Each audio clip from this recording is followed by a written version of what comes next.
to Rebecca's Colouring Arts and Crafts. So today I actually have another book review, Jackie French's The Last Dingo Summer. So this is an uncorrected reading copy and it hasn't been released yet, but I have permission to post a review anytime between now and when it's released. So I am working also on catching up on videos. I've been a bit busy lately and a bit behind, but I'm working on it. So I'm currently uploading another video and that should be released later today once I edit and add in the details. But yeah, anyway, I'm going to work really hard to get back to it again because things have unfortunately been taking up my time, and I love doing my art channel and my book reviews, and I really want to get back to it. So yeah, so we're going to start with Jackie French's The Last Dingo Summer. This is provided thanks to HarperCollins Australia in exchange for a review. It's book 8 in the Matilda saga by Jackie French. Jackie French also does gardening books, all sorts of different types of books, so she's quite well known. This isn't the final cover, but I thought the red and gold flowers matched it. I actually was quite surprised with this book. I went into it not really knowing much of what it was about, just based on the description I like the sound of, and pretty much it is based in Australia, in New South Wales, and it actually, I don't want to provide spoilers because I'm going to try and do spoiler free, but it's kind of based around a small country town community and how they go about dealing with it. It's kind of like a mystery thriller because there's kind of, shall we say, bodies involved, and the police investigating this, how the bodies came to be there and all of that. Our main characters is Gran, Aunt Ma. I can't remember them all because it's been a little while since I finished this, but Fish is pretty much one of our main characters. Actually, there's Fish, there's Jed. There's a few different main characters that swaps between a few different characters' perspectives, and I actually quite enjoyed that. And it's based in the small town country set after basically a bushfire has occurred, and they've discovered these bodies, and then the police are investigating it, and some other disasters happen basically, and yeah, we're left with our storyline. It also has based in 1978, 1979, the bit of history around 1978, 1979. There are actually things I didn't know in there about the long drop, which is basically a toilet that doesn't flush. And just little phrases like that from the days when I wasn't born, so I didn't really know much about them. So it was interesting learning about those aspects at the same time.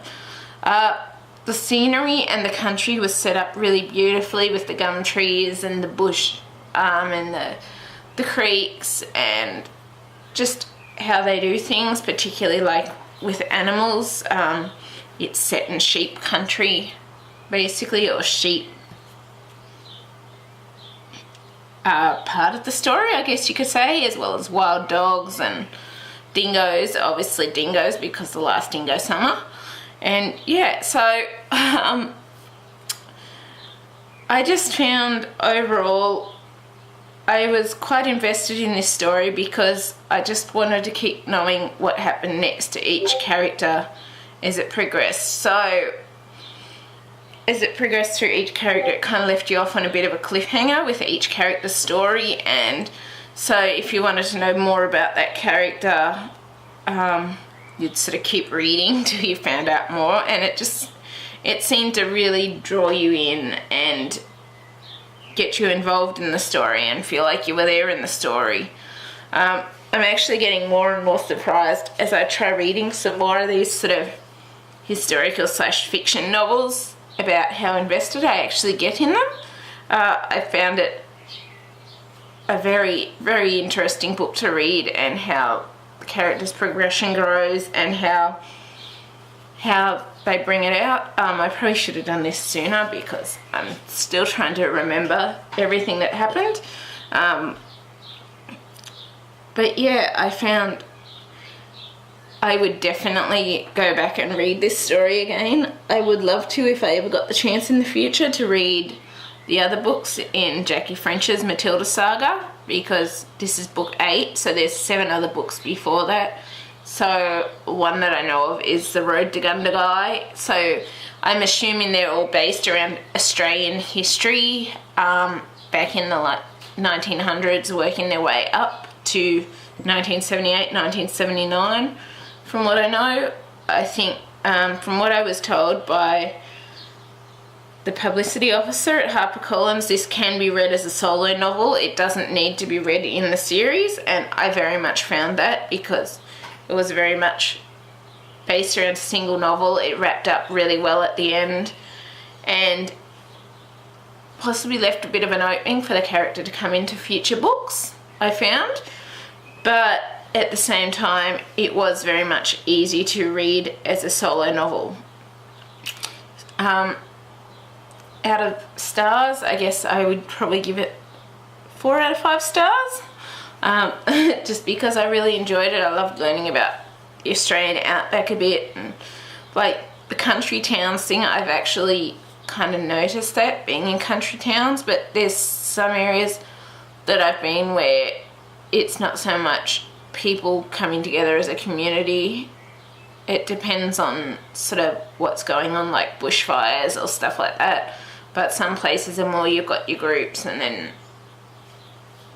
you don't, kind of thing. So it was really nice to read of a nice community that's all together, all there for each other, and all of that, because in my experience it can vary as to the type of community you get depending on where you are with country towns. And I've sort of, well, I guess it's more like a city I live in now, because it's got 90,000 people between the two connecting cities, but I have lived in a place of like, I think it's like 5,000 or something before, but this place was actually smaller. It was 1,000 or less people in the country community, so I guess that gives more of a perspective of just how such a small community can really come and grow and be together, and get to know each other and know what everyone's doing and where everyone's at, because everyone knows each other, because it's such a small community that you kind of get mixed together. And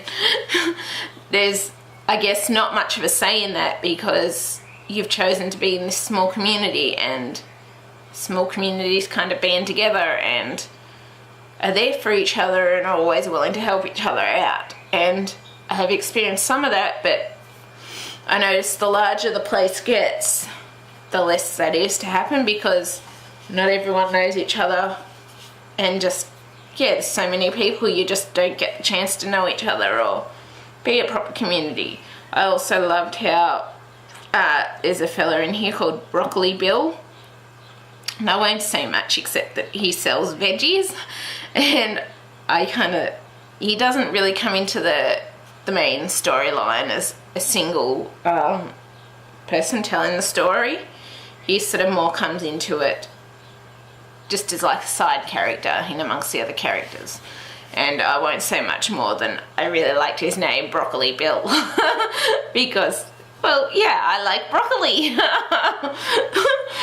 But yeah, it was quite an intriguing name, but I loved the way the small town community banded together, and how at the end you can really see how that small town community does come together and support each other in the hard times.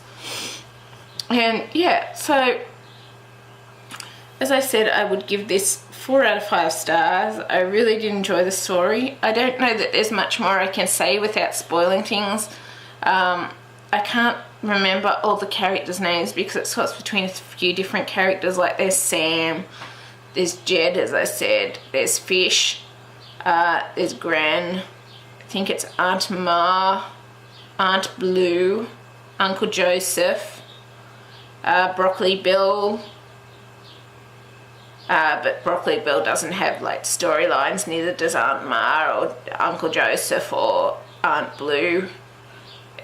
or Gran, it sort of more reverberates around Sam's storyline, Jed's storyline, Fish's storyline, the killer's storyline, and the detective's storyline, and just there's about 5 or 6 characters that the storylines actually reverberate between, that switch between to tell the story.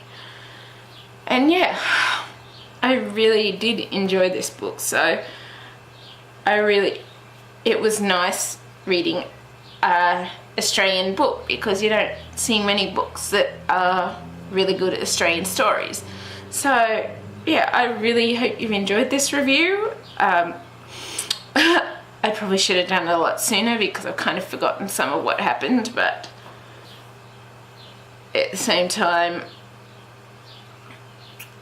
I think I've said the main things without actually spoiling the storyline, because there are a lot of things that I could say, but that would be spoilers.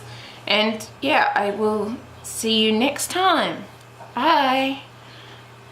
Oh, if you enjoyed this, please leave a like, subscribe and comment, as I always love hearing from you. And yeah, I really hope you've enjoyed this, and I will see you next time. Bye.